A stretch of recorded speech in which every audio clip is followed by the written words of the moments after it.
கடவுள்கிட்ட வேண்டிட்டு இருந்தேன், ஜீசஸ் கிட்ட வேண்டினேன். அவர் வந்து சிஎம்மாக வரணும், அப்படி வந்தால் நான் பனை ஊருக்கு போய் முட்டி போட்டு நான் எம்ஜிஆருக்கு மாலை போடுவேன்னு சொல்லிட்டு. ஏன்னா என் அப்பா வந்து எம்ஜிஆருடைய பெரிய ஃபேனு. ஸோ அதனால் தான் இந்த மாலையே வாங்கியிருக்கேன்.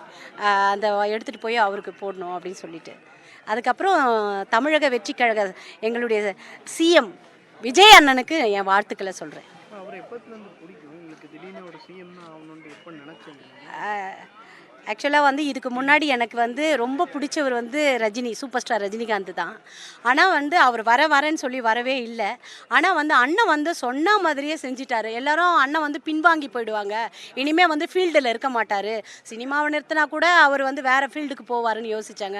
அண்ணன் ஒரே தீர்மானமாக இருந்தாங்க. அதே மாதிரி நான் அவங்க வீட்டுக்கு நீலாங்கரை வீட்டுக்கு போகும்போது நான் சொன்னேன், அண்ணன் நீங்கள் சரித்திரம் படைப்பீங்க, நீங்கள் கண்டிப்பாக வருவீங்க, நீங்கள் நில்லுங்க, உங்களுக்கு எவ்வளோ சோதனை வந்தாலும் பாருங்கள், அவரை எவ்வளோ ப்ரொடெக்ட் பண்ணாங்க, அவர் எவ்வளோ கஷ்டம் கொடுத்தாங்க. ஆனால் அவர் சைலண்ட்டாக இருந்தார்.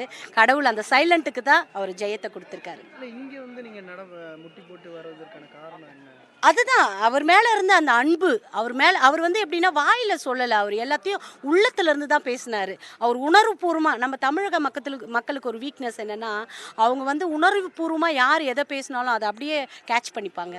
ஸோ அதனால் தமிழக மக்கள் முதல்ல சொல்லணும்னா நண்பர்கள் அவங்க ரொம்பவும் ஊக்கத்தோடு இருந்தாங்க, கான்ஃபிடன்ஸாக இருந்தாங்க. வெற்றி பெறுவார், என் அண்ணன் வருவார், அவர் வந்தால் இதுக்கு ஒரு விடியல் கிடைக்கும் அப்படின்னாங்க. கண்டிப்பாக வந்துடுச்சு விடியல். கண்டிப்பாக அவர் வந்தாருன்னா வாழ்த்து சொல்லுவேன், அவருக்காக நான் ப்ரேயர் பண்ணுவேன். இனி செல்லும் இடமெல்லாம் செய்தி. தந்தை டிவியின் வாட்ஸ்அப் சேனலை ஃபாலோ பண்ணினா செல்ல இருக்கும் இடமெல்லாம் செய்தி. இதோ QR கோட் இப்பவே ஸ்கேன் பண்ணுங்க, ஃபாலோ பண்ணுங்க.